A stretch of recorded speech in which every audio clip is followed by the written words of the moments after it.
if your habit is to double click on documents to open them and edit them, you want to change that habit as you're using Content Manager. And in fact, other applications, because when you right click, you expose a lot of methods that can be used to work with a document. In this case, I'm going to edit. Actually, let me show you what happens when you double click. When you double click, you open the document in a read-only mode. And then if you make some changes, I'll just change the color of the title, save, or attempt to save.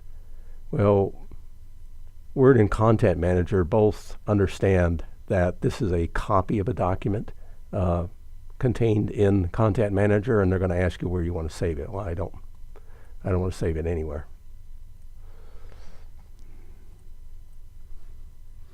What I want to do instead is I want to right click and edit.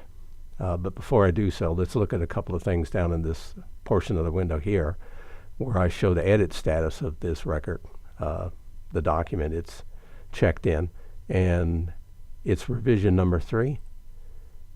If I look at properties, revisions, I can see, yes, I have 2 earlier revisions of this document. Each time you open a document in edit mode in Content Manager and make some changes and save those edits, Content Manager creates a new copy, a revision of that document. And the latest revision is always the working version. So watch what happens now with the edit status and the revision number as I right click and I edit.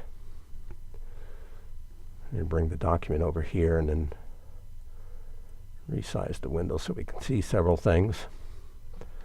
First of all, you can see that the edit status is now changed to checked out. And I think what I'm going to do here is I'll just change the apply color to the title again. And I can save, or I can just say I'm going to quit, and I'll be asked by Word, do you want to save the changes? Yes. Now watch here, watch the checked out status and the revision number. Sometimes takes a few seconds there, it changed. It's now checked in, and I have revision number 4. And I'll just double click and view it, and yes, there's my change.